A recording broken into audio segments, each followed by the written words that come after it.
Good evening, everyone, and welcome to the regular meeting of council on September 21st. I shall call the meeting to order at 7:31. We'll start the agenda with disclosure of pecuniary interest. Deputy Mayor Widner. Yes, thank you, Mayor. I have two, the E2, the Ketchiba drain and the Harvest Bowl update. Thank you. So noted. Anyone else? Seeing none, we'll move on to approval of previous minutes. Any errors or omissions? Seeing none, Clerk Adams. That the minutes of the regular meeting of council held on September 7th, 2023, and the special meeting of council held on August 28th, 2023, and August 29th, 2023 be adopted as printed and circulated. Mover and seconder, Councillor Cerno, Councillor Leach, all in favor? And that's carried. Next, we have a public hearing. So council will adjourn its regular meeting in order to sit as a committee of adjustment under section 45 of the Planning Act. Clerk Adams, may I have the resolution? That the Committee of Adjustment for the Township of Malahide be called to order at 7:33 PM and that Mayor Jaguar be appointed chairperson for the Committee of Adjustment.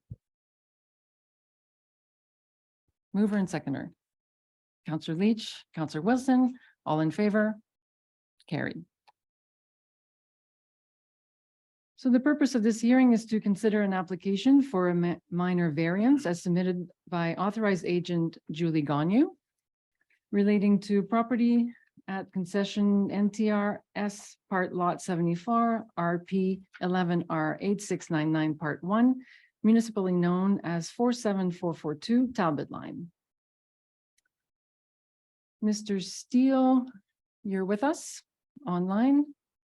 And are you able to provide an overview of the application, please? Yes, thank you, Your Worship. Before committee tonight is a minor variance application for 47442 Talbot Line. And the purpose of this application is to permit the construction of an accessory shop on the property. And the variances requested are that the construction of an accessory storage building be located in the front yard, that the building be located closer to the road than the principal use, and that the variance permit an increased floor area of 223 square meters for an accessory building, whereas the bylaw requires maximum 150 square meters in the Hamlet residential zone.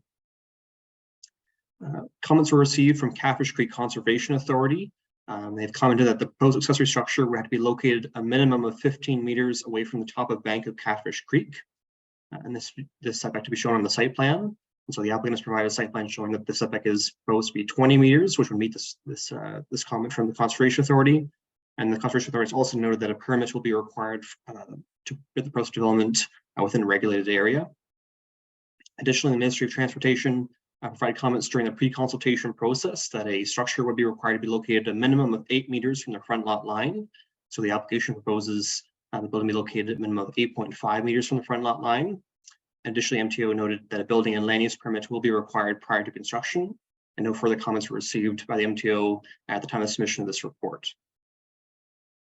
The consideration of minor variance applications are evaluated against 4 tests. First being that it complies with the intent of the official plan.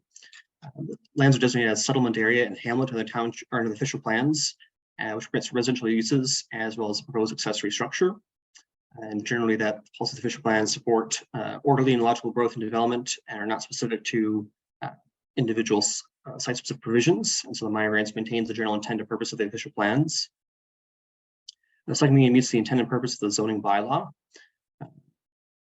The zoning bylaw does not permit an accessory structure to be located in the front yard and closer to the road than the principal building. And this intent of the provision is to ensure that the built form or property maintains the character of an area and that accessory buildings don't dominate property's use. And they're also kept to a scale that's appropriate for their lot size and character of the area they're located in. It is noted that the accessory property is constrained by Conservation Authority regulated lands. And so the proposed building has been located close to the front yard as it's further away from the natural hazard area that applies to this property. In addition, it's noted that the dwelling on the property is located quite a distance away from the Talbot line. And so the proposed accessory structure maintains the general intent and purpose of the bylaw. Third test is that the proposal is minor in nature, and this is considered against the size and impact of the proposed variance from the zoning bylaw. And it's not anticipated that the proposed variance would impact neighboring property owners from using their property name for ways that are permitted under the bylaw, and would not have any kind of negative impact on surrounding land uses. And the fourth test being that the development is desirable for the appropriate development and use of the subject lands. And so permitting the construction of accessory structure would be in keeping with the requirements of both the Conservation Authority and the MTO, and is not anticipated to result in any negative impacts on the surrounding area. And so it's recommended the application be approved, subject to standard conditions that are recommended. And that concludes my presentation. We have two questions from members of council. Thank you, Mr. Steele. I'll start by asking, does the agent, Ms. Gonu, any additional information you would like to provide to the committee for consideration? Yes.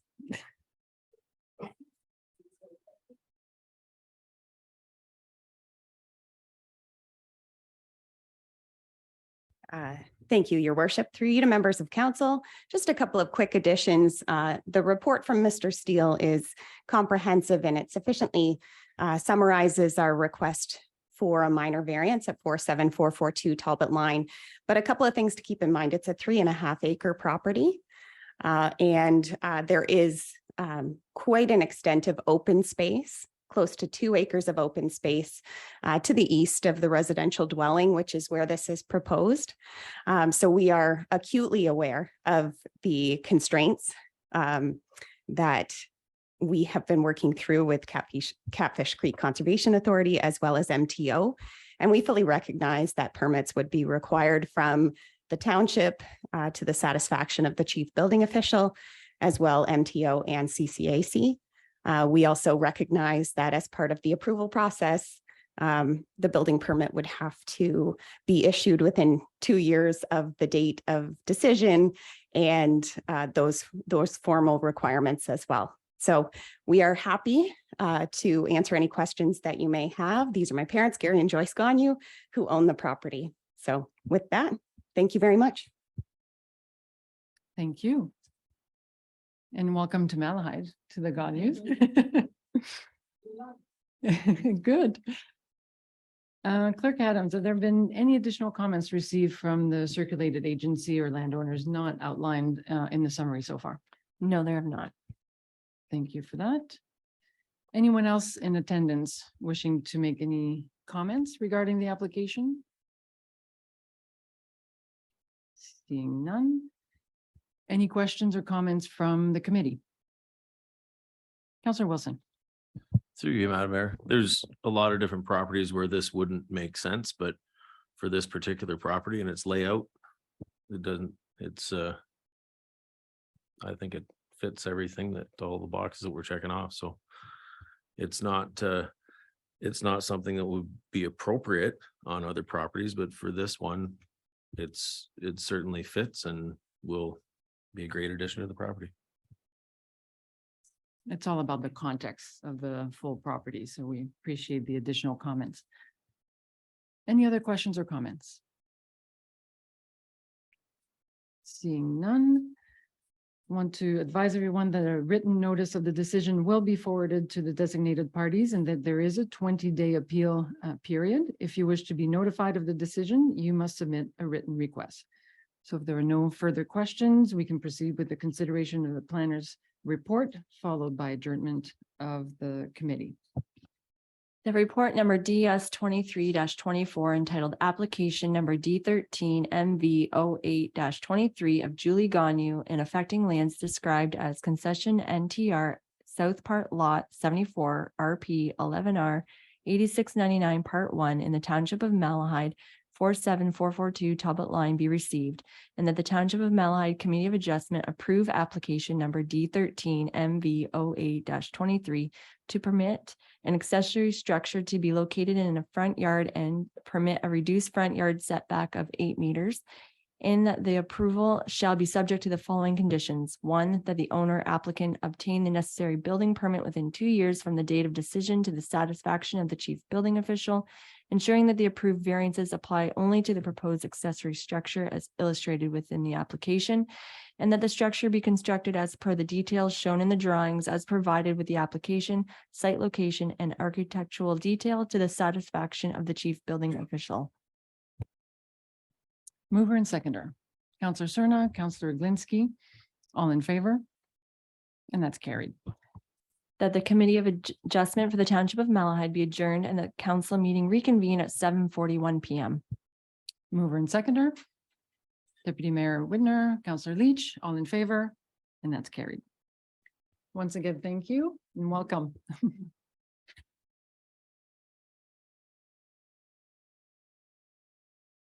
Okay, next on the agenda, we have a public meeting, so I shall call this meeting to order with the following resolution. That the public meeting concerning official plan amendment application number D09 OPA 03-23 and zoning bylaw amendment application number D14 Z07-23 of Dan Versnick relating to the property located at north part of Lot 11 Concession 1, Part 8 of RP 11R 7973 and municipally known as 4844 Imperial Road be called to order at 7:42 PM. Mover and seconder. Counselor Leach, Counselor Lewis, all in favor? And that's carried. So the purpose of this public meeting is a meeting as required by the Planning Act to allow any person an opportunity to make a representation with respect to a proposed official plan amendment and zoning bylaw amendment relating to the property just described, north part of Lot 11, Concession 1, Part 8 of RP 11R 7973 and known municipally as 4844 Imperial Road. Clerk Adams, what method of notice and when was the notice given to the public for this meeting? Notice of the meeting was given in the prescribed manner by publication in the Elmer Express on September 6th and the 13th. In addition, affected property owners within 120 meters were sent a notice by mail at minimum 20 days prior to the meeting. Thank you for that. Mr. Steele, can you provide an overview of the application and let us know if there were any comments received, please? So the submitted official plan amendment and zoning bylaw amendment are to facilitate the creation of 2 new residential lots in the hamlet of Copenhagen on Imperial Road.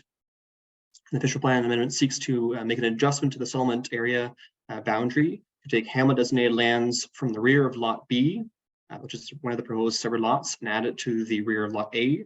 And this is to create 2 uniform lots of equal area. Addition, zoning bylaw amendment proposes to rezone the severed lands from hamlet residential holding to hamlet residential, and the retained lands will be rezoned from hamlet residential holding to general agricultural A1. And the proposed lots would have frontage of 37.5 meters on Imperial Road with areas of 2,038 square meters. Under the PPS, a provincial policy statement, a planning authority may identify a settlement area or permit expansion through a comprehensive review. However, section 1.1.3.9 PPS does permit adjustments to settlement areas outside of this comprehensive review, provided certain criteria are met. The application proposed to take approximately 146 square meters of hamlet designated lands and to relocate them, as we know, from the rear of Lot B to the rear of Lot A, resulting in no net increase in lands that would be within the settlement area, and would support the creation of 2 residential infill lots. Additionally, the subject lands do not consist of a specialty crop area, and lands surrounding the settlement of Copenhagen are all primarily designated as primary agricultural lands, which provide a little alternative location for those lands to be added where there isn't primary agricultural lands. Additionally, the settlement of Copenhagen is partially serviced by municipal water and private septic systems. And so functional servicing reports submitted with the application confirm that the lots will be serviced by municipal water and are sufficient size to support private septic systems. The county official plan designates the lands as within the tier 3 settlement area, as well as the majority of the retained lands being designated as agriculture. Is know that the county official plan has similar requirements to the PPS and does provide or permits minor settlement area boundary adjustments. In addition, the county official plan contains criteria for new lots, including that proposed severed and retained lots will have frontage on a public road and not anticipated to create a traffic hazard. Additionally, that servicing report, hydrological report were submitted with the applications and determined the lots could be adequately serviced and with no negative impacts on groundwater quantity and quality. And additionally, the proposed retained lots will be designated as agriculture and will be not subject to future residential development. The township official plan designates lands as hamlet as well as agriculture on Schedule A1. And again, the local official plan permits settlement area adjustments provided that the criteria under the PPS are met, which previously discussed as part of my presentation. Additionally, the official plan permits residential lot creation provided that there is no undue extension of services. The proposed severed retained lots are frontage on a public road. Both severed and retained lots are appropriate size for their permitted uses, and there are no traffic hazards created. And so staff will review these criteria and confirm the applications would meet these requirements of the official plan.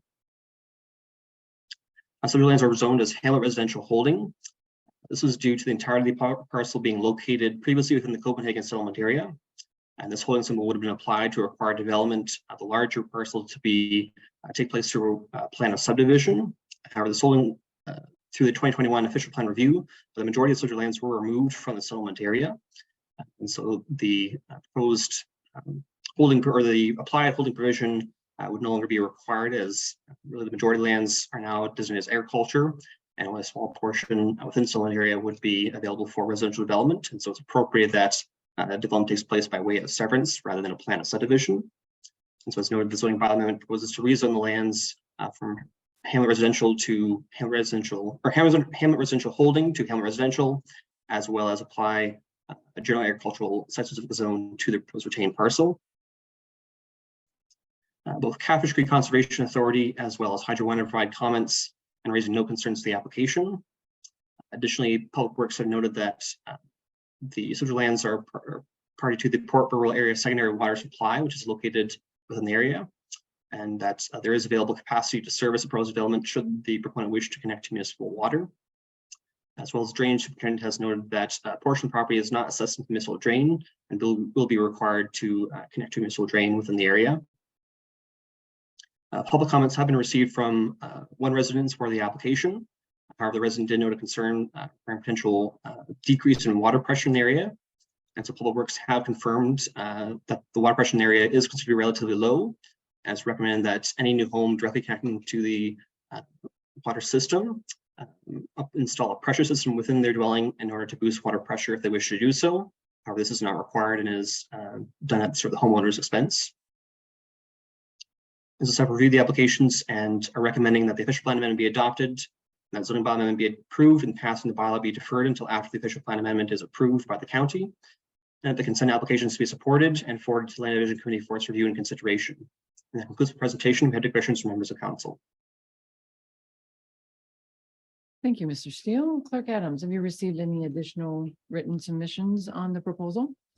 No, there has not been any additional. Anyone else in attendance wishing to add information about the application? Good evening, Madam Mayor. Good evening, council members. My name is Simona Rasanu. I'm the agent for these applications. I've reviewed the staff report and have no further comments or objections, except to say that I'd like to thank Mr. Steele and Malahide staff for the supporting report. Happy to answer any questions as well. Thank you. Thank you for those comments. Any questions from members of council? Councilor Leach. Thank you, Madam Mayor. In our agenda package on page 78, I believe, Schedule A, the image of the agricultural to be rezoned. There is a access to Imperial Road. How wide is that? And is that appropriate if in future it is wide enough to accommodate a roadway? Through your worship, the proposed access is approximately just over, I think, 15.3 meters approximately. Have confirmed with Public Works staff that that wouldn't be wide enough or be wide enough to provide suitable access to the retained farm parcel. However, would be smaller than a typical road allowance as part of our future residential development. I would note that the lands supposed to be severed are located within the settlement area and are considered to be appropriate based on applicable severance policies of the official plans and zoning bylaw. And would know that the lands were removed from the settlement area just within last year, and that if at any time in the future that those lands were considered to be added back into the hamlet designation, that any proponent of development would need to provide a plan for development that would satisfy the requirements of the township public works staff. Thank you. Mr. Gabi, did you want to add anything? No. Through you, Madam Mayor. No, Eric pretty well covered it all off there. It doesn't meet it now and it's not for development. We'll deal with that if it ever does come back to look at being developed. They'll need to have at least a 20-meter access. That's our standard. Any other questions from members of council? Councilor Glinski. Madam Mayor, on page 37, it refers to the OMB and a $10,000 fee. Why is it necessary? Why might it be necessary to go that route? Eric? Mr. Steele, you wish to comment? Your worship, just confirm that was page 37, referring to the first page of the application form. Yes, where the applicant acknowledges that if a hearing is required, there's a deposit required. Could you provide just a little bit of explanation on how that works or why that's necessary, please? It's my understanding that that is required in the event that council supports an application and the application is appealed to, I guess, what is now the Ontario Land Tribunal. That deposit covers costs associated with preparing materials that are required for an OLT appeal, referred by an applicant for works that are taken by town of Mount Chamalhide in preparation of that kind of hearing that takes place. I think that has been required by the township for to my knowledge, for some time. And yeah, essentially is applied to applicants that they're notified that if it's appealed, the township supports that they may require certain fees to cover costs associated with undertaking that appeal period. Follow up, Councilor Glinski? Just to follow up, has this land not been taken out of Hamlet and assigned to Springfield? Through your worship, yes, the majority of this parcel, the lands that include the proposed retained parcel, were all removed from the Copenhagen settlement area and reallocated to Springfield as part of the 2021 official plan review. However, the proposed severed lots remain within the settlement area and were left to provide opportunities for infill development, which is being proposed as part of these applications. If I may follow up, even though the land was supposed to have been taken out of Hamlet and assigned to Springfield, am I correct in assuming that it wasn't? To Eric? Through your worship, so the majority of the subject lands were removed. However, some lands along Imperial Road were left within the settlement area. I believe the intention of that was to provide, or while the majority of growth was intended to be directed to Springfield, there would still be opportunities for small scale infill residential development within the existing hamlet areas of the township, which is, I believe, the reason this proposal has come forward is that these prisoners, 2 lots within the settlement area that would be considered infill development. Just one more to continue. So this property is not agriculture, it is hamlet. And if it's hamlet, then we're okay going ahead with this. But if it's agriculture, then we're not. Is that correct, Eric? Your worship, yes, that the subject lands have 2 designations that apply to them. And so the Lands designated as agriculture would be permitted for agricultural uses and would prohibit residential development. However, portions of lands were left within the hamlet, which does permit residential uses and residential lot creation. And so the owner is proposing to sever off the residential designated portions as 2 residential lots and to retain the existing farmland.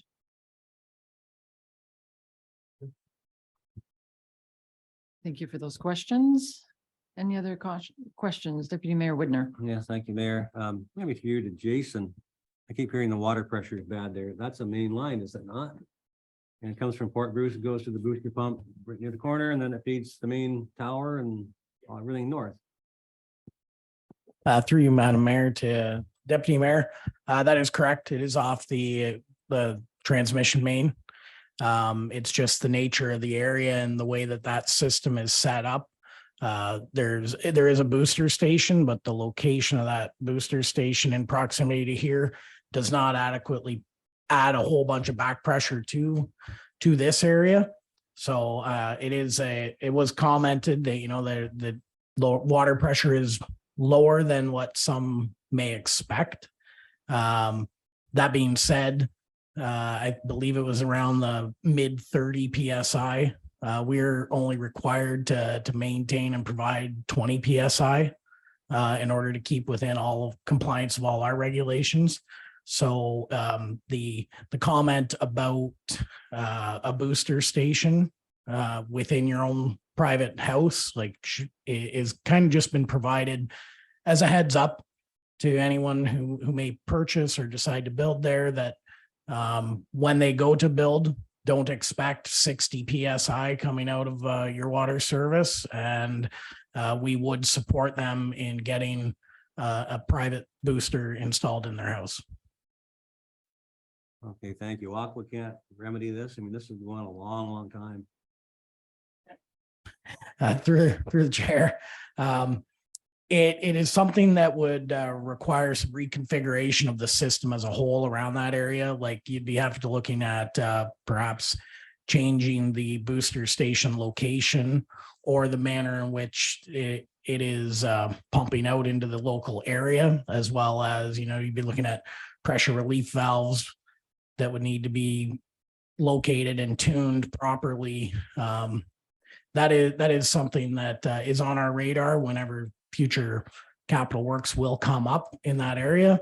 But as things stand right now, there are no plans to do any of that type work. Thank you. I just had a secondary. I was then talking to Mr. Steele in the office, because I'd like to see these satellite photos of these kind of areas. The drawings don't mean a whole lot to me, but as soon as I saw where it was with the satellite photo, bang. So I'd appreciate if we get them put in from now on with any company that does this for us, because this makes things a lot easier. I know there's Google Earth, but I shouldn't have to do that. It should just be a simple photograph, and that would be helpful to me. Thank you. Councillor Glinski. Madam Mayor, we were led to believe a long time ago, when the booster station was put in, that the pressure problem was solved. So I'm very surprised to hear that it hasn't been solved. And if people have asked me about it, I said, well, that problem was solved a long time ago when the booster station was put in. So this surprises me. Thank you. Thank you for those comments, and without straying away too far from the agenda of this meeting, I believe I heard from Mr. Gobby that we are compliant. So technically, I guess it would be the definition of a problem.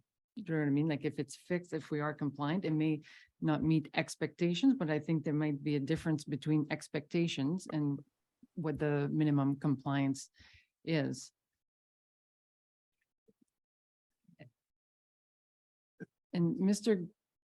Gobby, one question I have, I know there's recognition that if the expectation for pressure is not what the new homeowners wishes, they can at their own expense install their own boosters. Is there a chance of negatively impacting others in the hamlet, or would it only have an impact on the new build? To you, Madam Mayor, the addition of 2 lots on a pipe of this size, a transmission main of this size, it would be a negligible effect on any of the other surrounding areas. What it ultimately ends up at is there's lots of volume there, but it's not under a high enough pressure at this point to really push it out of all those services. So the minimal draw that they will take at that pressure would basically be negligible to the rest of the surrounding area. Thank you for that clarification. Any further comments or questions? Seeing none.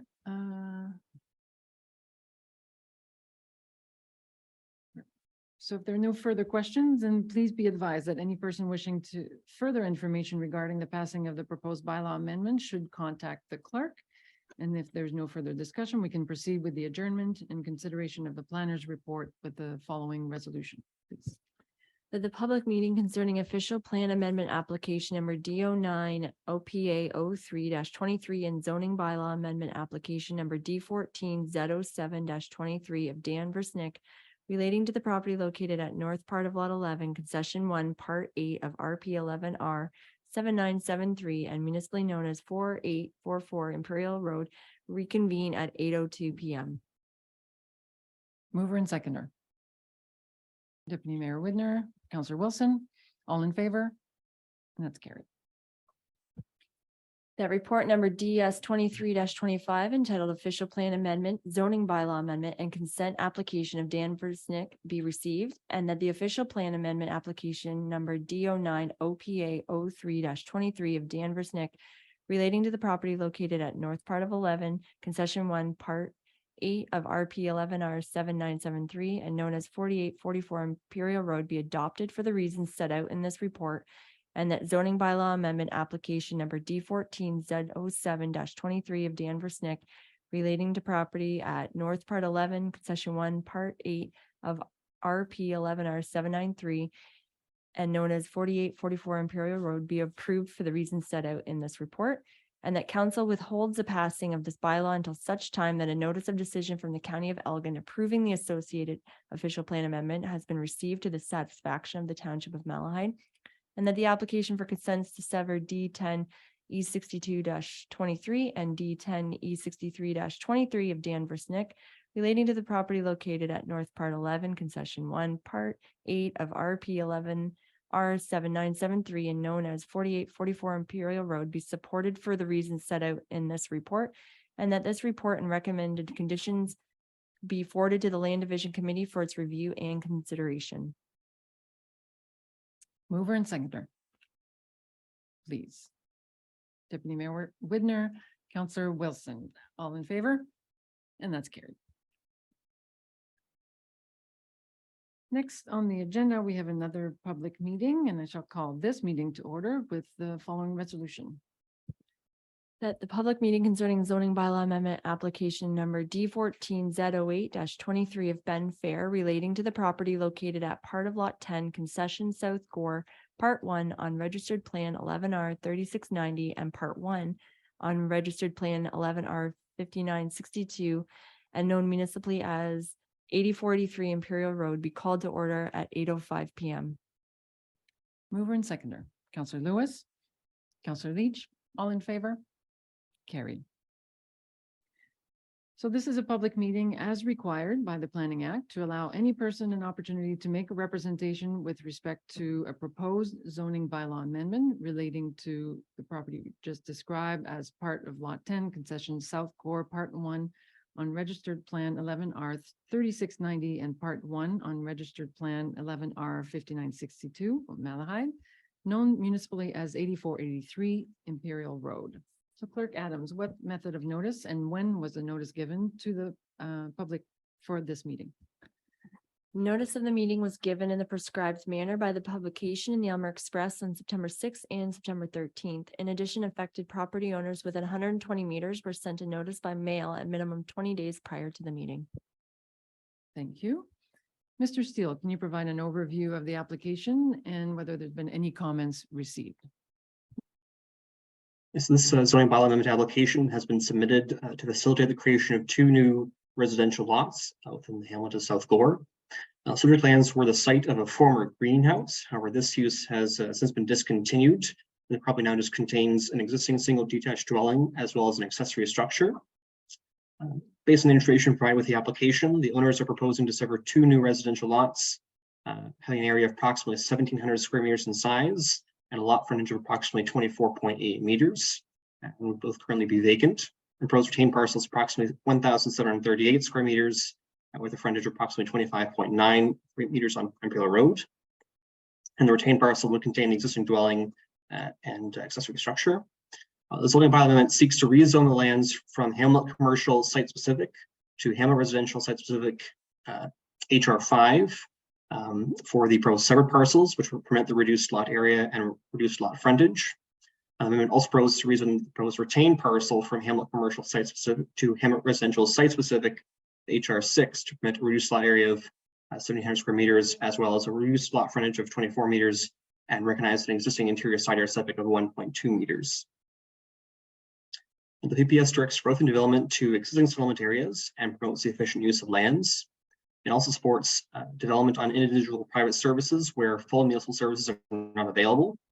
There are currently no municipal services available in the hamlet of South Gore, and a functional servicing report submitted with the application determined that proposed severed and retained lots were of sufficient size to accommodate private wells and septic systems. The county official plan designates the area as a Tier 3 settlement and permits the creation of new lots provided that certain criteria are met, including such as the separate retained lots have frontage on a public road, will not result in a traffic hazard, can be adequately serviced, and will not have any impacts on drainage or water quality or quantity.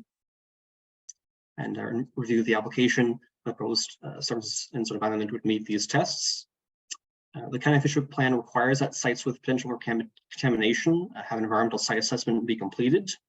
An ESA was submitted with the application to determine whether there's any contamination from the previous commercial use, and study determined that there was no identified sources of contamination on site, and the record of site condition was not required.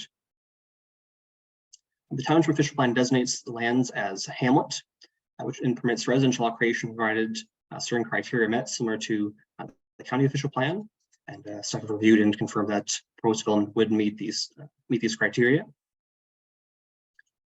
As previously noted, the proposed separate parcels will be rezoned to permit a lot area of 1,700 square meters, whereas the bylaw requires a minimum lot area of 1,850 square meters, and also reduced lot frontage of 24 meters, whereas the bylaw requires minimum lot frontage of 25 meters. And so the amendment proposes to rezone the retained parcel, similar visions of a reduced lot area and frontage, as well as recognizing an existing deficiency of the zoning bylaw, this interior side yard setback of 1.2 meters from the existing dwelling to the property line to the north. Previous commercial use is no longer in operation, has been discontinued. And central lands are surrounded by residential uses to the north, east, and south. And so the proposed residential use would be compatible with adjacent properties. As well, the application supports the creation of infill development and housing within the community. The purpose of the minimum lot area requirements are to ensure that adequate area is available to accommodate any buildings or structures, as well as private services that are associated with these buildings. And it's known that the zoning bylaw amendment application proposes a minimum lot area of 1,700 square meters, and was confirmed by a functional servicing report that lot size was appropriate for this proposal. And while it's known that lots in the surrounding area are slightly larger, ranging from 1,900 square meters to 2,000, the proposed lots would be consistent with the general character of the community. In addition, staff have no concerns with the proposed reduction in frontage, as it represents approximately 1 meter variance that we sought, or site exception that we sought for it, and so would considered minor in nature. And it's known that Imperial Road is a county highway, and that the county would provide any comments or concerns with regard to access to the proposed parcels. Catfish Creek Conservation Authority has provided comments and has no objections to the application. Public comments have been received from 2 members of the public raising objections to the proposed applications, and comments relating to the size of the proposed or reduced size of the proposed lots, concerns of impacts on wells and stormwater management in the surrounding area, as well as impacts to property values. As previously noted, the proposed lots would be of sufficient size to accommodate private well and septic services, and not anticipated to impact adjacent wells in the area. This is confirmed through the submission of a functional servicing report, which also included information regarding stormwater management and how it'd be accommodated on site and utilize existing municipal drain located at the southern edge of the property. Additionally, impacts to property values are not considered a land use planning matter and are not further evaluated within this report. And so in consideration, staff recommend that the zoning bylaw amendment be approved and the consent applications be supported and forwarded to the Land Division Committee for its review and consideration. That concludes my presentation. Have any questions from members of council? Thank you, Mr. Steele. Clerk Adams, have you received any additional written submissions on this proposal?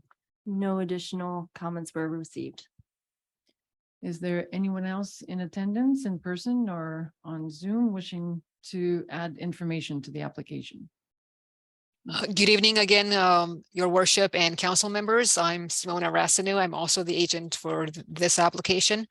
Again, I reviewed the staff report and I have no objections.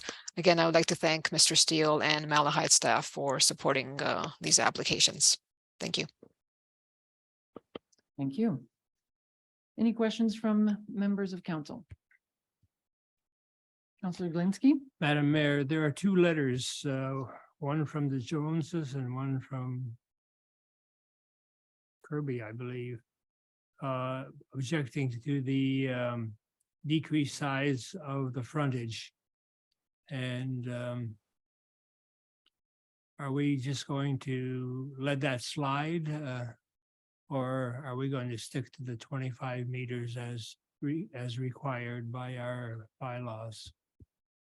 Thank you.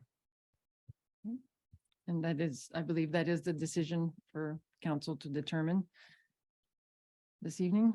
Councillor Leach? Through you, Madam Mayor. On page 125 of our agenda, Schedule A, the map that shows lands to be rezoned.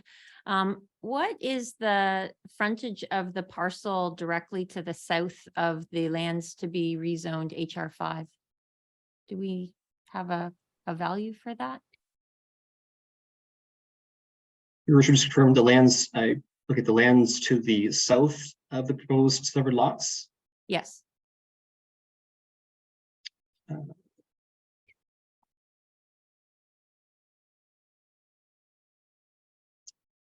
So, and yeah, I don't have a survey of the property. However, based on review of Elgin County mapping, I would estimate it approximately at 24 meters.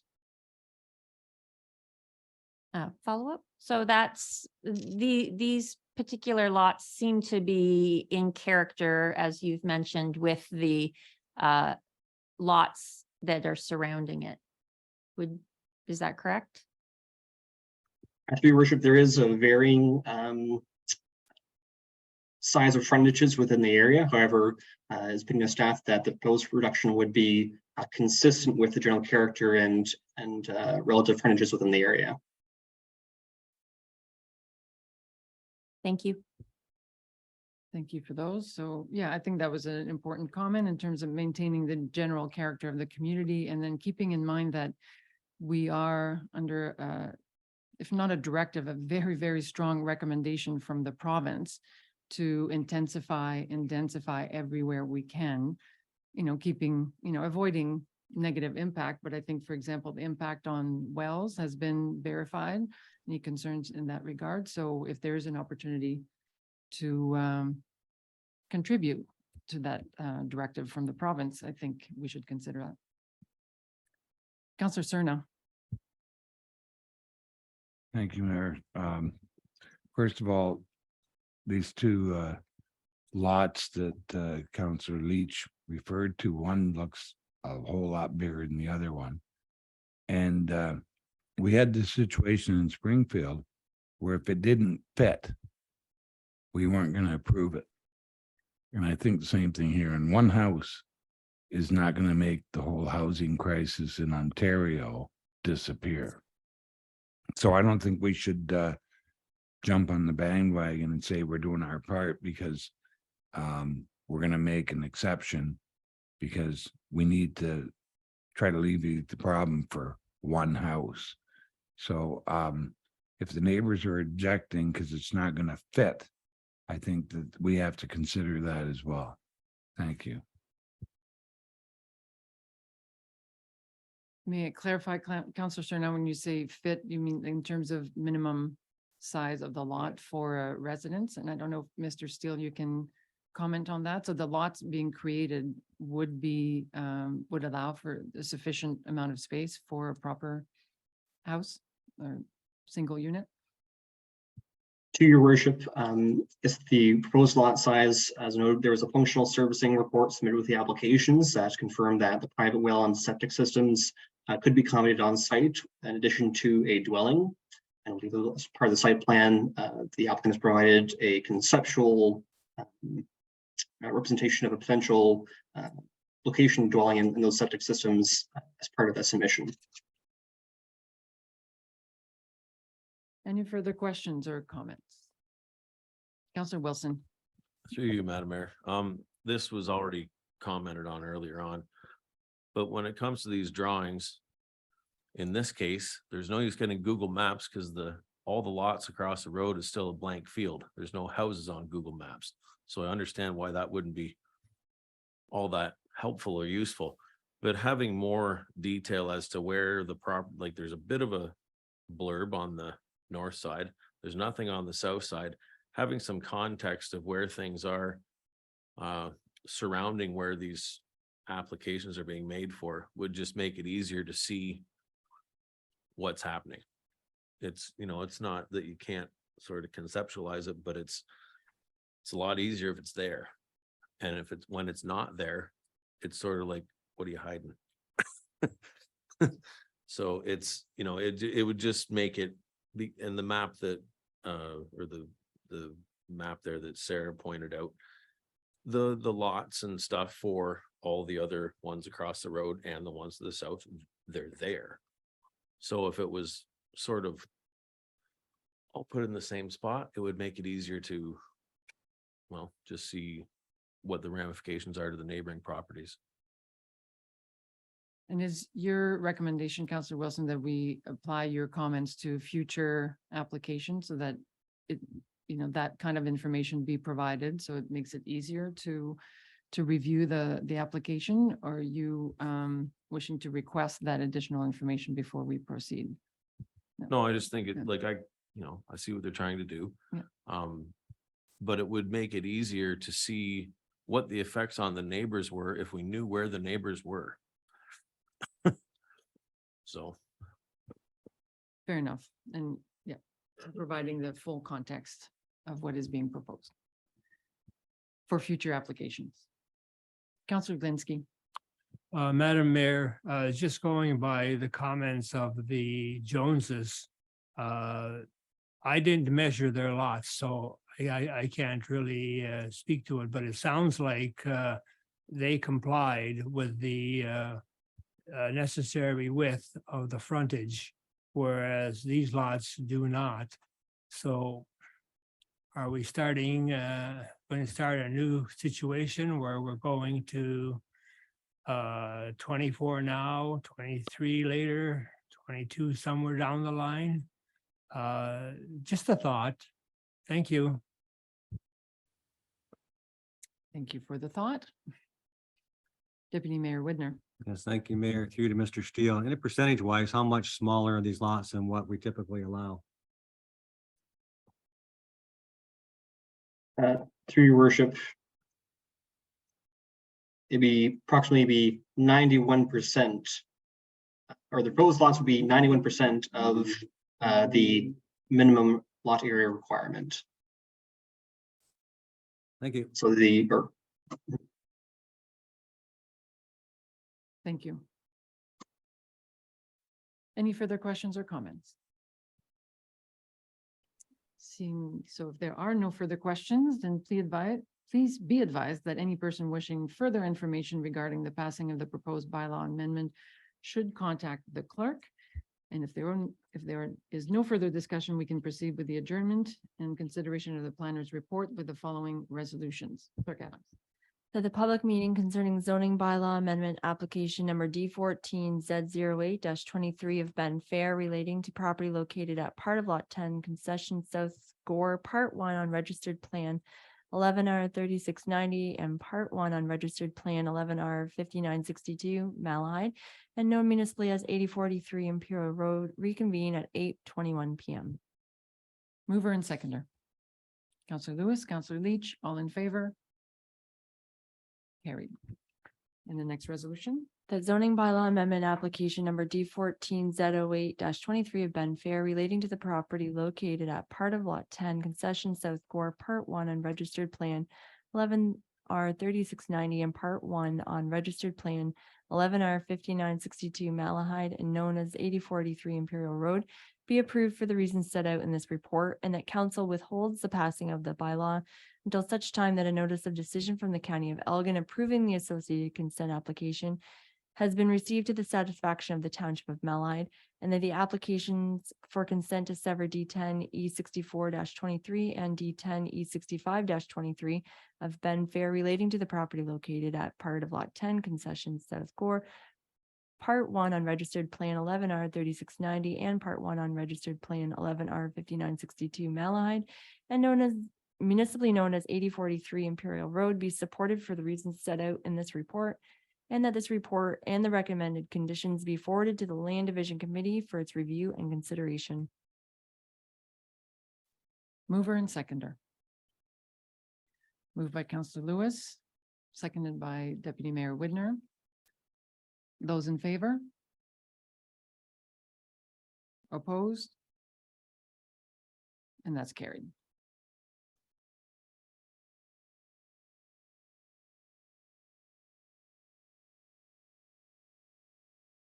Okay, so next on the agenda, we can move to reports of department. Thank you, Mr. Steele. Today, the reports are from the Director of Public Works, Mr. Guppy.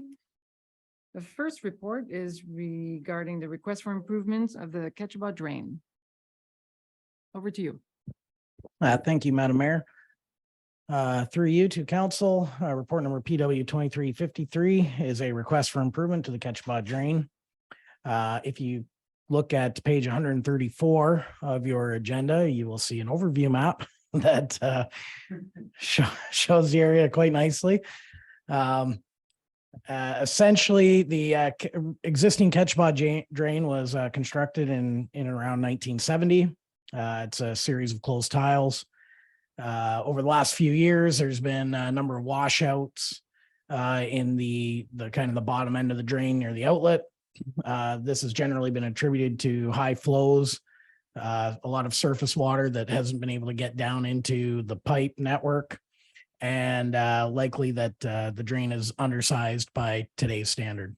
As a result of all this, the property owner at lost my address at 4751 Crosley Hunter Line has submitted a petition to our drainage superintendent in order to have an improvement done on this drain. And as a result, Malahide would like to assign Spreed Associates to do the review this drain and prepare a new engineer's report based on their findings in the field. If you have any questions, I will gladly answer them. Thank you. Questions from Councilor Leach. Through you, Madam Mayor. So they're overtaking a full review of all branches. Through you, Madam Mayor, to Councilor Leach. As part of the assignment, the engineer will look at that drain as a whole and basically make any recommendations from that. If it's determined that perhaps the branches on the north side of the road are really doing their job fine and it's just the outlet end of it, then they will just kind of focus their work depending on that. But the engineer will take a wholesome look at the drain. Thank you. Any further questions or comments? Councilor Wilson. Great picture, nice layout.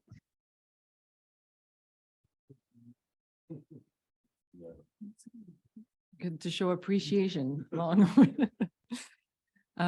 Thank you for that. May I have the resolution then? The report number PW 23-53 entitled "The Request for Improvement Cutchabaw Drain" be received, and that council proceed with this matter and appoint John Spreet of Spreet Associates to prepare an engineer's report for this petition pursuant to section 78 of the Drainage Act, RSO 1990. Mover and seconder. Counselor Cerna, seconded by Counselor Glinski, all in favor? And that's carried. I'm going to get the deputy mayor. The next report, again from Public Works, Mr. Gabi, this time we're talking about the Malahide Community Place concession contract, please. Thank you, Madam Mayor. Through you to council, report number PW 2354. Malahide Community Place concession contract for 2024. As you are all aware, we've experienced some issues with getting a contractor in to run the concession booth at MCP. Ultimately, that resulted in the concession booth being operated at as close to a break-even cost as we could by Malahide staff and our temporary seasonal or student workers. And ultimately, we'd done an expression for interest back in the spring. There were nobody really interested. When that closed, a couple contractors had reached out to our facilities manager. Through those conversations, one of them decided that they could not actually undertake the work. The other has sent interest to us and is requesting that we execute a contract with them for the 2024 operating season. So we're looking at the vendor would be Christina Clausen. She has a small business in the area and would like to try and make a go at getting this booth running. So we're requesting to enter into a contract. It was the standard form contract that was developed when MCP was constructed. It basically covers off on page 136. It highlights, that the operating season will be from May 1st to October 31st, basically whenever the outdoor facilities there are in use. The booth will be open for all organized sports that are participating there. So any of the time there's minor ball or the men's league playing on the weekend during tournaments, she will be there and open and ready to serve people. That they will pay us $5,000 rent for the year. And they're to maintain cleanliness, they're to have all their insurance and safe food handling certifications, Smart Serve first aid and CPR. So the contract kind of covers all that up. So I'm here to request that you authorize staff to enter into this agreement for 2024 with Christina Clausen, and that we would then return, depending on the success of things next year, we would return to council to either look potentially at an extension for subsequent years, which she has expressed an interest in, depending on how it goes. And that would ultimately come next fall to make that decision. But for right now, at least we're confident that we have somebody good and willing to take care of the place for next summer. So with that, I'll gladly answer any questions. Thank you. Questions or comments for Mr. Gabi? Counselor Wilson. Through you, Madam Mayor, it's fantastic news. I'm glad that we're going to have someone in there that will be able to provide maybe a little more on the meal side of things to people that are coming in sideways after work. So it's great that we've got someone in there, and it's nice that it's done in such a timely fashion. Thank you for that. Further comments or question? Deputy Mayor Widner. Yes, thank you, Mayor. Through to Jason. Will the menu be more than prepackaged? It'll be actually doing hamburgers, hot dogs, that kind of menu, or? Through the chair to Deputy Mayor Widner, the intention is yes, like there is the deep fryers and the stoves and everything in that kitchen. It is a fully serviced kitchen, and her intention is to provide those hot meals as well. This year, the prepackaged stuff was mainly just out of to try and have something available. Oh, that's good news. Thank you. Counselor Glinski. Mayor Jiguer, just, I can't seem to find it right now, but somewhere in there I read something about her moving her other business into the arena. What was meant by that? Did you catch that, Jason, or?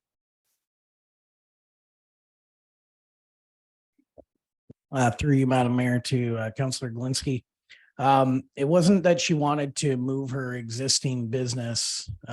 She wants to expand. She does, I get my understanding, she does some catering and stuff on the side right now. So this is a good opportunity for her to kind of advertise and grow her business through next summer.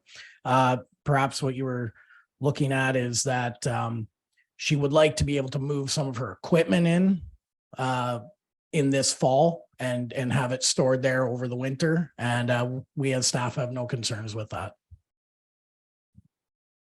Thank you, and I think it's great that we have someone.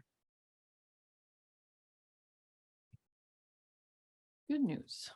So if there are no further comments or questions, the resolution. The report number PW 23-54 entitled Malad Community Place Concession Contract for 2024 be received, and that council authorize the Director of Public Works to execute a contract with Christina Clausen for the operation of the Malad Community Place concession booth for the 2024 operating season. Mover and seconder. Moved by Counselor Glinski, seconded by Counselor Wilson. All in favor? That's carried. And you're on a roll, Mr. Gobby. The next report from Harvest Bowl, the status update.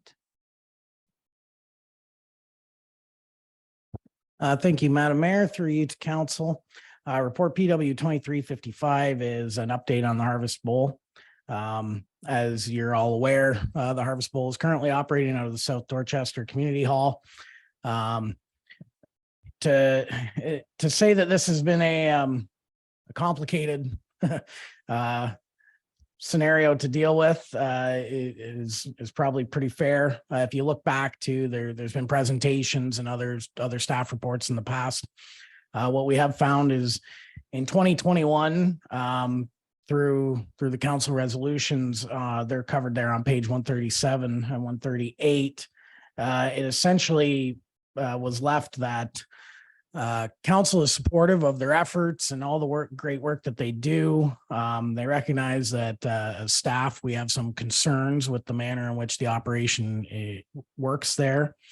I'll get into that a little bit later, but that the kind of indirect direction given at that time was that council is supportive and reminds them that they should be looking for potentially for a new home, but that we as staff were directed to put together a memorandum of understanding with the Harvest Bowl to look at a way that we could resolve these staff concerns so that they could continue to occupy the space. Since that time, and in June of 2023, the Harvest Bowl did issue a letter to Malahide requesting use of the facility on a permanent basis. So one of the reasons for this report tonight is to acknowledge receipt of that formal request from the Harvest Bowl and bring that to council. It also recognizes the fact that we have not, as of yet, executed a memorandum of understanding. And at the same time, if you go into the report on page 138, 139, there are still a number of concerns that staff have with the Harvest Bowl being there. The location of their storage containers is one, another being the aesthetics of those units. When we've gone to great efforts to beautify the park in behind, and people do try to rent it once in a while. Small weddings, family gatherings and stuff, and they don't really look all that nice. So that has been a concern expressed is there something we could do about that. We have noted that the pavement underneath one of the storage containers is started to be to sag just due to the sheer weight and the fact that that parking area was not intended for the long-term storage of something heavy like this. If these structures were to become permanent fixtures at the facility, that would trigger the need for a building permit. So we'd have different criteria that we'd need to meet, and we'd have to discuss that with our chief building official. There's just been some general cleanliness of the site has been a concern with, food scraps that kind of get lodged in the pavement. It goes into a storm system that goes out to the Catfish Creek. So there's things there that could be improved upon as well. There's concern with staff having, or that with members of the public or of the committee having access into the fire hall, where we have a lot of other important equipment for the emergency services. They are in there currently storing their power washer. We could look at an alternative location for that because that is kind of taking away from emergency services area. And also the equipment used, right now, they are not paying rent. Therefore, we're not really recovering or being compensated for any of the hydro costs. The dehydrator is a good example of something that does have a significant power draw. So just noting that the general levy is currently subsidizing the operation of the Harvest Bowl there in that manner. And just overall, that in order for us to have a successful arrangement with them there on a permanent basis, we would be looking at a number of potential capital and operating improvements that might be required to facilitate that, such as potentially a water line. Their own dedicated water line is an example of something that would require a cost. It would make it easier and better for them to do their work. It would be less inconvenient to the facility. So there's all these issues that obviously need to be sorted out still with the committee. But as for the time right now, we just wanted to bring this back to council, make sure that you're aware that the Harvest Bowl operation is still there and that they have brought forward this request to stay. And with that, if council is supportive of the Harvest Bowl at this location, that staff will go take these winter months, allow them to do their fall packaging and run their program this fall through the winter months and into the spring. We would sit with them and negotiate this memorandum of understanding, see what kind of compromises and resolutions we can find to these concerns, and then bring that back to council ultimately for your decision. So with that, if you have any other questions, I will happily answer. So before we enter in this discussion, so I want to draw your attention, so council's attention to the recommendations as they are written. So two things. So it should be very clear and should be interpreted in case it's not clear that, the township continues to be 110% behind, this organization. And the message that is being communicated here is we want to work together to figure this out. So what is for consideration this evening is whether you agree, council agrees to accept the status quo so that the program can run this fall. And whether you agree and want to direct staff to sit down and discuss, the staff concerns. I'm sure Harvest Bowl has their own concerns. So the directive tonight is whether you want staff to sit down with Harvest Bowl and put together and see if we can arrive at a memorandum of understanding. So I'm just wanted to preface that so that this evening, I want to make sure that we do not discuss, the point is not to discuss the comments made by staff. So the report is there as again, a context setting, but I want to make sure that that is not the point. So tonight we're only debating whether we accept the status quo and whether you wish for discussions to continue. So with that, I'll entertain your questions or comments. Counselor Cerna. I have a couple of comments. First of all, the power washer, it just sits in a corner. Counselor Cerna. So I would prefer if we didn't tonight for this evening, that we didn't discuss the specifics of the staff's comments or observations. Like, I understand they've listed their concerns, but we don't need to discuss them this evening because they won't for this fall. It would just be status quo. Because I know we could go, there are a lot of different recommendations and like I said. Can I talk about the rent then, that he mentioned, that they're not paying rent?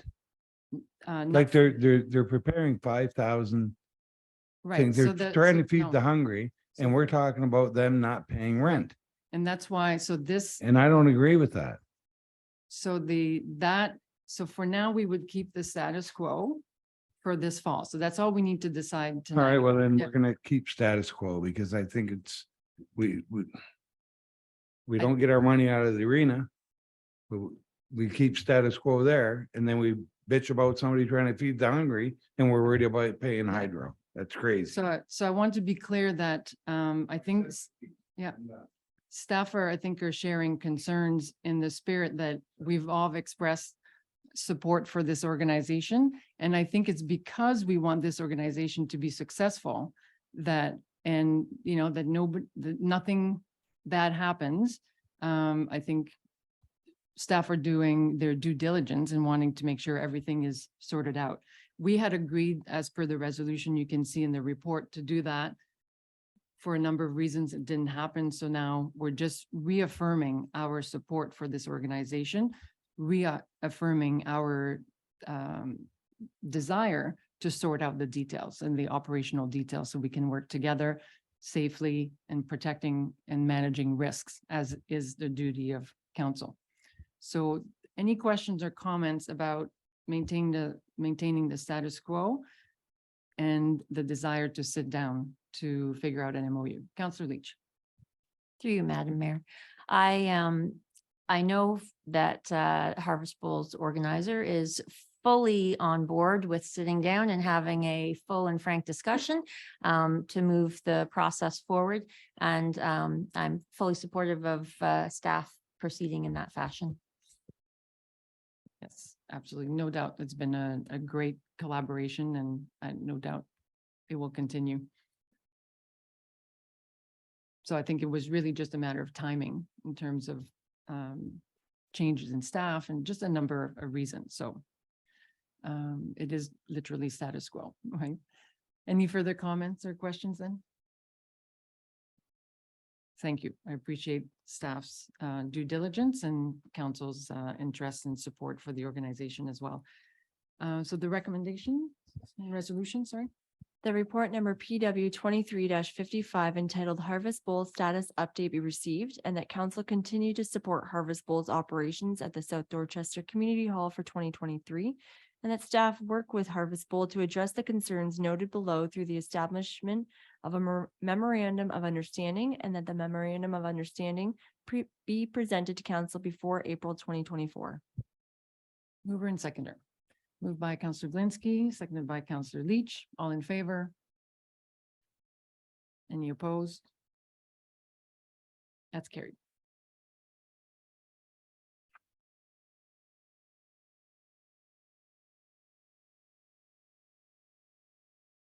And since you are on a roll, there's going to be one more report this evening regarding asphalt road edge padding. Thank you, Madam Mayor, through you to council. Report PW 2356, hot mix asphalt road edge padding is before you. If you refer to page 144, I talked a lot, wrote a lot there about what we're trying to accomplish here. Ultimately, where we're at is that we have some money in our existing operating budget for 2023. Which is typically assigned to doing road edge padding. And I guess I can back up a little bit. Basically what that is if you see the edge of the roads where it starts crumbling off and you're getting that pothole in the asphalt and road surface is breaking away, Staff will go out there and lay new hot mix asphalt, so the nice black asphalt down the sides in order to get rid of those potholes, to bring the road back to more of a level surface. It's typically a significant safety item for us. We talk about maintaining minimum maintenance standard compliance. So one of our concerns is with the road specifically of Dorchester Road from Ron McNeil to Mapleton, Wilson line from Belmont to Dorchester, Wilson from Dorchester to Imperial, Dingle from Hacienda to Springfield, and Carter Road from Colton to John Wise have all been identified as being in pretty rough shape. Staff's major concern is that if we don't address this all this year, before the freeze thaw cycles take hold, that the road will significantly deteriorate more over the winter, that we will struggle to maintain our compliance with the minimum maintenance standards, and that ultimately it will end up costing us more money next year. So our ask is that we utilize our 2023 budget money up to our maximum. However, if we need to go beyond that in order to complete the work on all of these 5 road segments, that we could access the contingency reserve for up to $25,000 in order to make sure that we get all this work done. With that being said, I can report, since the time I drafted this report, that they did finish Dorchester Road from Ron McNeil to Mapleton already. And we, from the budget of that first road, we're looking pretty good. So we just want to be able to keep on rolling. We don't want to have to hit our $50,000 that we have left and stop. If we can have that up to extra 25,000, that'll let us do all the work and get it all cleaned up this year. So if there are any questions or anything I can answer, please feel free to ask. Thank you for that. It's like a proactive measure. Deputy Mayor Widner. Yes, thank you, Mayor, through to Jason. I'm glad to see these getting done. I've been complaining about these for a while. What is the problem now? Some of these roads aren't that old. Is it the preparation, or was the asphalt not good enough, or? Through you, Madam Mayor, to Deputy Mayor. That is a complicated question. There could be many different things. It could be related to the original preparations. It could be the traffic patterns on those roads and the various heavy things that may be driving down the sides of them. I don't like to be able to point a finger at any one thing in particular, but these roads, sometimes it's drainage related, and you get the freeze thaws in the winter, especially with the last few years, what we've had, where you get that rain and then it freezes, and all it takes is getting in those cracks and things start popping out. So it's something that is not unusual. It just happens to be that in this year, more roads than we expected were deteriorating quicker than we expected. That being said, 4 out of these 5 roads are planned for resurfacing next year. Normally, this work would be just done a month before the resurfacing is done, but it's just the concern about that freeze thaw this winter and the state of these specific roads that we want to get it addressed now. Yes, thank you. And like there's some of those on Wilson line are up 3 feet in the roadway. So that's a safety concern in my opinion, but glad to see it get done. I think Ryan, when these new roads, it's really working towards getting these edges a lot better, and they shouldn't be breaking up. So thank you. Councillor Leach. Through you, Madam Mayor. As someone who drives those big heavy things down Dorchester Road, I appreciate that it got done. I saw the crew in action. They were doing a great job. So it's looking great. And I know there's some people on Wilson Line who are very pleased that their road will be taken care of. Good stuff. Any further questions or comments?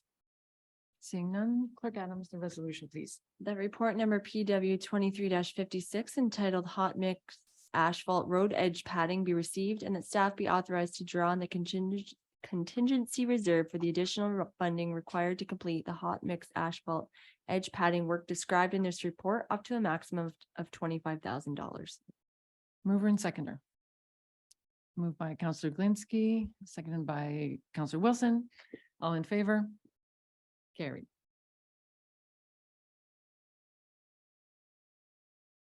Next on the agenda, we do have Mr. Steele back, I believe, for an application to for consent to sever.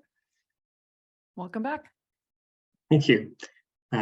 This before council is another severance application for 8231 Imperial Road. The purpose of the application is to sever an infill lot and the hamlet of South Gore.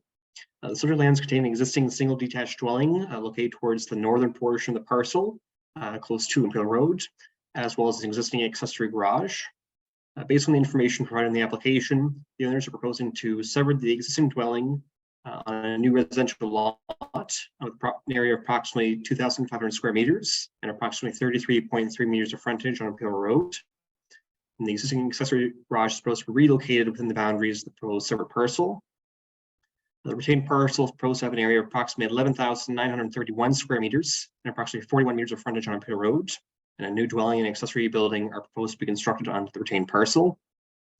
The provincial policy statement directs growth and development to existing settlement areas and promotes sufficient uses of land, and also supports development on individual private services where full municipal services are not available. There are no municipal services currently available within the hamlet of South Gore, and functional servicing report was submitted with the application and determined the proposed severed and retained lots were of sufficient size to accommodate private wells and septic systems. Such lands are designated as a Tier 3 settlement area in the county official plan, as well as being designated as hamlet under the local official plan. And both official plans have criteria regarding the severance of new residential lots. And staff evaluated these applications and confirmed that or identified that they would meet these criteria. Both the proposed severed and retained lots would meet the minimum lot area and frontage requirements of the zoning bylaw for the hamlet residential zone. And so staff recommending the consent application be supported and forwarded the Land Division Committee for its review and consideration. And that concludes the presentation to make questions from members of council. Thank you. Comments or questions, members of council? Counselor Leach? Through you, Madam Mayor. Do we know if trees will be left between the proposed new development and the existing lots beside?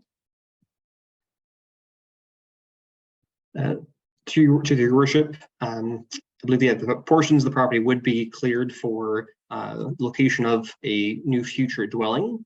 The extent of which tree removal would have to take place in accordance with the county's woodland conservation and tree removal bylaw. I believe that there may be some trees left on the property, given the area, the amount that is currently treed, but its exact location, I don't have the information. Thank you. Any further questions or comments?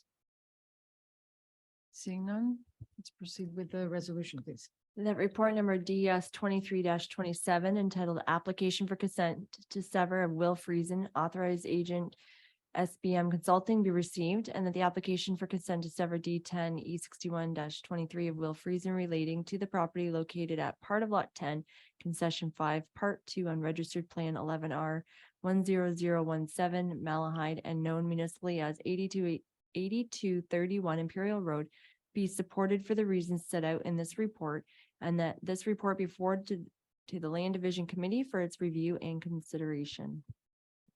Mover and seconder. Counselor Wilson, Counselor Cerna, all in favor? Carried. Thank you, Mr. Steele, for real this time. Have a nice Thank you. evening. You as well. Next item on the agenda is an update on our strategic planning process. Interim CEO Boylan. Maybe for the last time as interim CAO.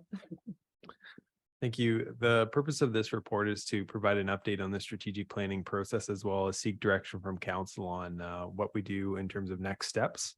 So just reviewing where we're at, we've completed phase 1, which was the community survey. We went into phase 2, which was our strategic planning workshops, and now we're into phase 3.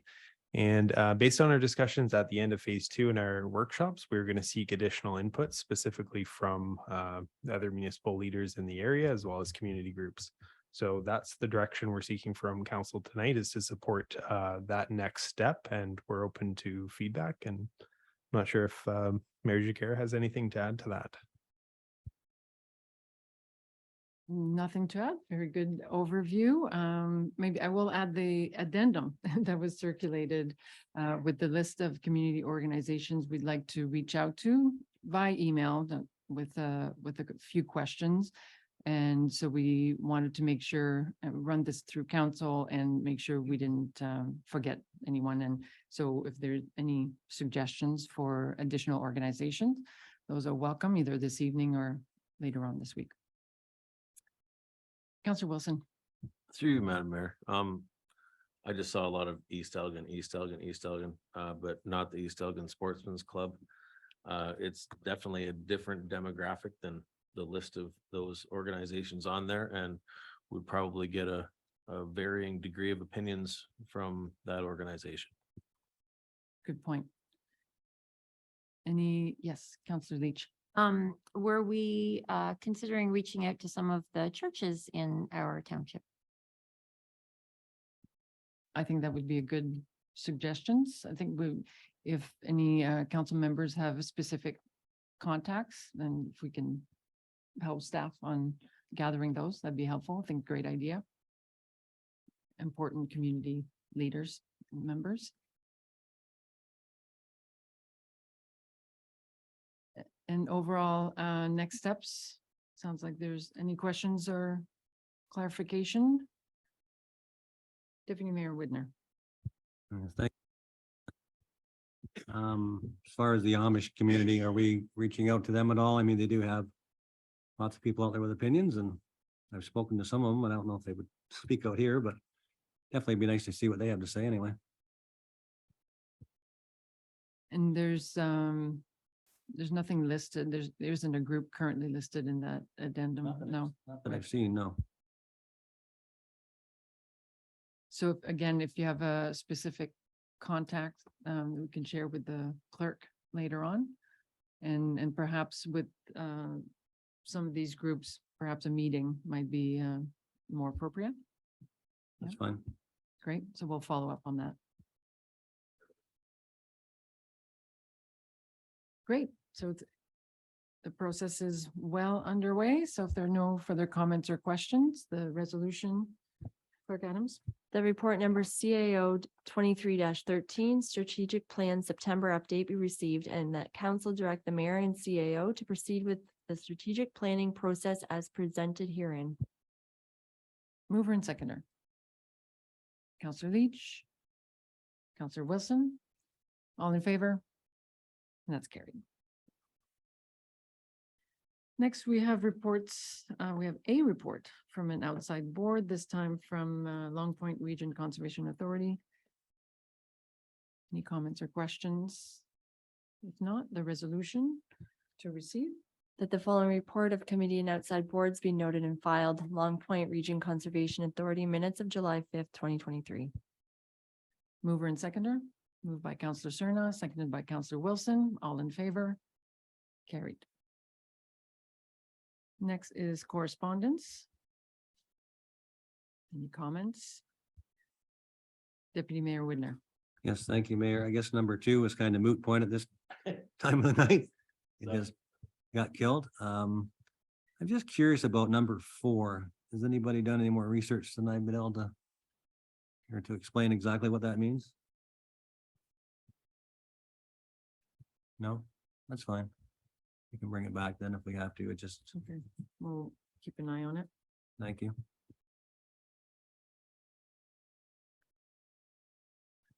Your worship, I could comment on that. The reserve fund there is in regards to replacing the infrastructure for the radio system for fire service throughout the county.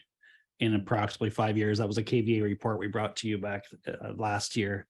Our budget already approved the $30,000 per year reserve funding for that, so we'd be prepared for our portion of the purchase somewhere down the road 5 years from now, so. Elmer's just they're late getting it to their council, that's all. And we'll keep that noted because I think that might be useful to comment on next week or next meeting. Because I don't think it's in our correspondence just yet. You're just way ahead of us, the director's for. So if there are no other comments on correspondence, may I have the resolution to receive? That the following 6 correspondence items be noted and filed. Mover and seconder. Counselor Lewis moves, seconded by Deputy Mayor Whitner. All in favor? Carried. Any other business? Counselor Cerna. Thank you, Madam Mayor. Just want to give everybody a heads up on, I don't know who our counselor is that represents, there's on our public health board. But this week, and as everybody knows, I am my mother's full-time caregiver. And everybody's been pushing to make sure you get your COVID booster shot. And the only way mom's going to get out of the house is either Herb Kebble's going to pick her up or the ambulance is going to. So I took it upon myself to call the public health to book a home visit. And I called them up and they told me that they don't come and do home visits, which is kind of funny because she's had 4 of them in the last pandemic. So they said they don't do appointments, but they gave me a number to call and said, call this number, they'll arrange an appointment for you. So I called the number they gave me, and the number that they gave me told me that they don't book appointments. So I said, oh, well, that's funny. The health unit told me you do. So they said, sorry, no, we don't. So I said, okay. And I called the health unit back. And I told them, I said, I'm trying to book an appointment here. And they said, well, we don't book appointments. We have a number. I said, I know. So I gave them the number they just gave me. And I said, and they told me they don't book appointments. He said, well, okay, we can't help you because we don't book appointments. Call your doctor.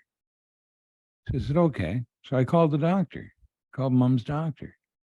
Said, but we don't come and do house calls and give booster shots for COVID. I said, okay. They said, well, call your pharmacy. I said, all right, I'll try that. So I called the pharmacy. Pharmacy said, we don't do that. Call your health unit. I said, well, that's going to get me nowhere. I already tried that. And they gave me a number that said that they don't book them. Call the health unit. So I get nowhere fast. Haven't got an appointment. And the thing that really pissed me off is that night, 6 o'clock news, the first thing that's on the news, they got a guy's arm showing on the screen, getting a needle, and they're talking about the importance of getting a vaccination against this new thing. And what does this guy say? Contact your local health unit and book a booster shot. I don't know how you're supposed to do it. I don't know who can help me, but I'm really looking forward to trying to get a flu shot. This is craziness. So whoever's on the health unit board, somebody help us out here because this is crazy. This is really, what I should do is go uptown and light a cigarette because I know the health unit will be there in an instant. And I'll put the cigarette out and just say, make sure you bring a booster shot for me. And while you're there, let's go see mom. Because I just don't understand how they operate. I will. You goddamn right I will. All right. Thank you. Okay, so to clarify then, so you're talking about a home visit, I'm talking about arranging a home because visit. Yeah. they want the elderly to stay in the house as long as they can. And like I said, moms can't get out of the house either by ambulance or by Kebble's. Fair enough. Yeah. We can, so no one at the township sits on the health unit board. That's in the county purview. So your representatives on County Council. Here's a number. We can give you. So. Offhand, I don't know who is it Mayor Cookett, Councillor Cookett is our representative at the health unit, but it is noted. Any other business? Councillor Leach. This week, I have received a number of calls about Kings Mill Corners and the excessive speeding and increased traffic that has developed since the VW site was opened up. Residents are quite concerned about the amount of traffic as well as the type of traffic and their reluctance or avoidance of slowing down while going through that community. So I don't know what particular methods we could employ to make that area safer for those residents, but they'd like something to be done. Mr. Gobby. Thank you, Madam Mayor, through you. Yeah, I'm glad we've had a few emails back and forth about this, and I did forward that on to the county for their review. They have kind of acknowledged the fact that it is getting to be a busier place, and we're having more homes developed on there. It pains me to say, but one of the suggestions was perhaps you look at installing some sidewalk or something like that. That was a suggestion of the county. At the same time, we did reach out to the OPP. They have acknowledged receipt of the concern, and they did say that they too have noticed a big increase in the amount of commercial vehicle traffic. They did not specifically state what they will do, but it's kind of on their radar, and they're going to be trying to keep an eye on that. Speaking of radar, we are going to move our speed radar sign over there. It's going to be about 2 weeks. We had just redeployed it now, so it's about 2 weeks from now. It'll be out there, and we'll try and monitor to see what kind of data we can gather out of that, as well as see what kind of effect it may have. Follow up, Councillor Leach. One of the things that was pointed out was that when you go on Google Maps, it will show you where speed traps are, so that it changes the behavior just by visualizing on your map where there's something that's going to be, you need to be aware of when driving, just like there'd be if there was a road work being done, it flags that. So that was one of the things that they brought up, that how do you avoid making it an awareness that there's going to be something there when you're trying to see what the behavior is without influence. At the same time, if they slow down, then it's mission accomplished. Councillor Cerna. I was gonna say all this increase in traffic and problems also points to why we so badly we need a turner or a roundabout north of town. I mean, it all points in that direction, so let's keep pushing for that as well. Deputy Mayor Widner. Yes, thank you, Mayor. Just further to that, I believe at our last county council meeting, that was mildly suggested the province may be helping for some of this stuff. And he kind of mentioned maybe that would be a province thing, and it has to be because they're running a lot of gravel trucks down there, and I don't even think we can suggest they take different routes because it is a county road and they're allowed to be there. That's where they wanted to be anyway. And I was going to suggest our next speed limit sign, if we were going to buy one, I'd like to see to have the ability for messages on it. Like, I think that we saw that at the trade show, and maybe that'd be something for 73 with the turning passing lanes to maybe get through some people's heads. That's not what it's for. It's just for turning. So, but anyway, that was kind of good news about the roundabout. So we'll just keep our fingers crossed, and I'm going to keep pushing forward. I'm not going to give up. So. Well, one suggestion, those great big speed bumps in St. Thomas by the mall up there, maybe a couple of them on. They've got to start putting them every place. That'll stop you. Thank you.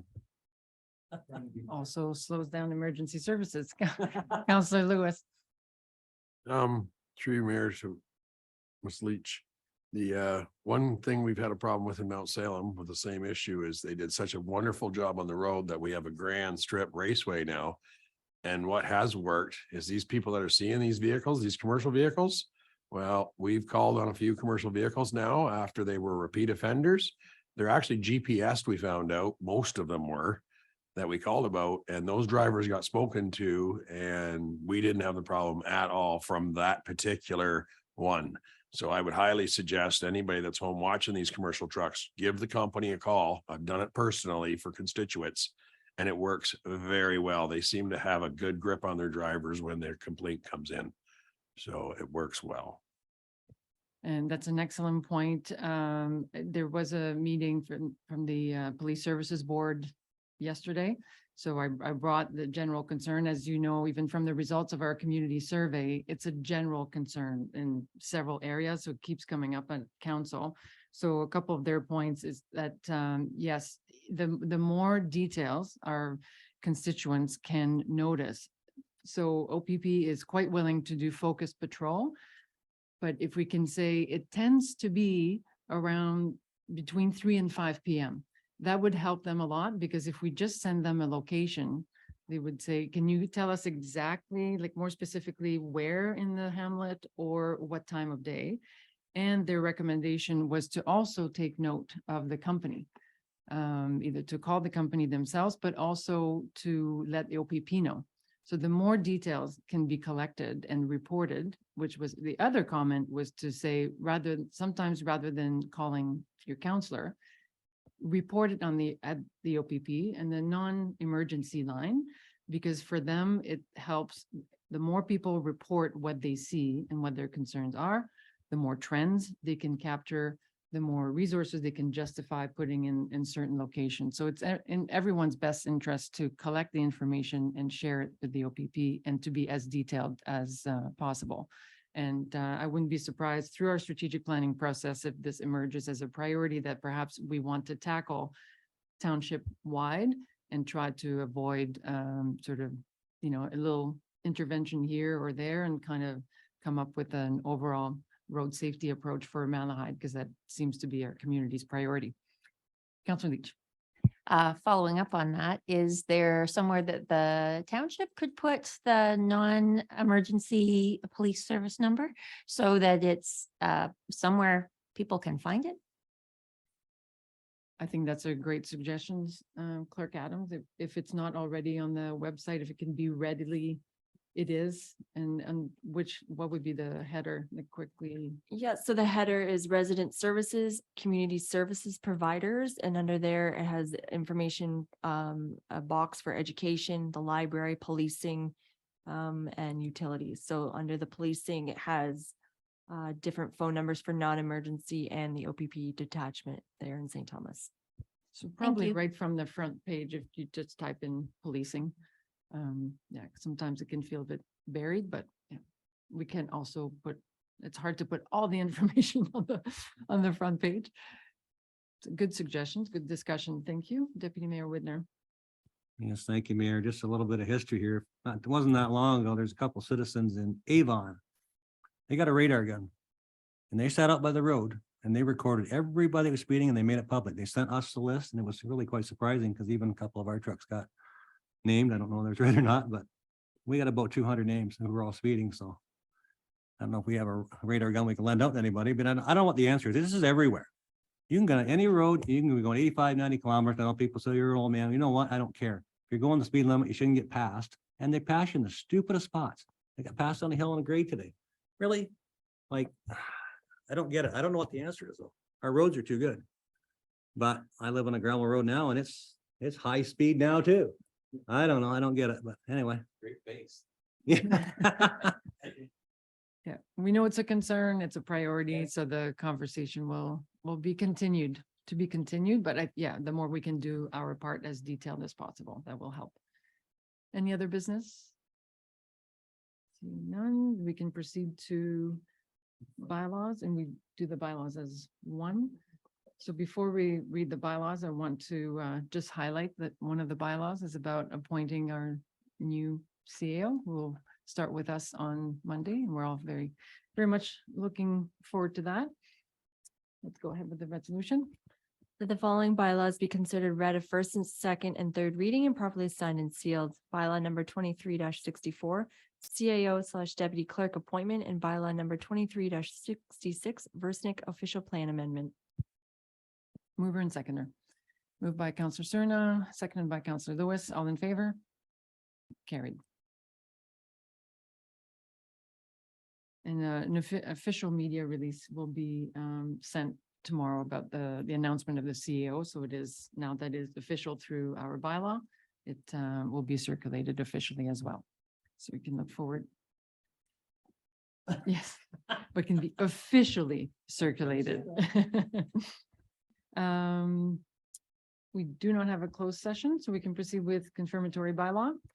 That bylaw number 23-65 being a confirmatory bylaw be given first, second, and third readings and properly signed and sealed. Mover and seconder.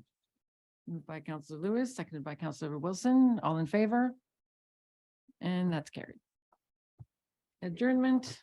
The council adjourn its meeting at 9:17 PM to meet again on October 5th, 2023 at 7:30 PM. Mover and seconder, moved by Counselor Glinski, seconded by Deputy Mayor Widner. All in favor? Carried. Thank you, everyone. Have a nice evening.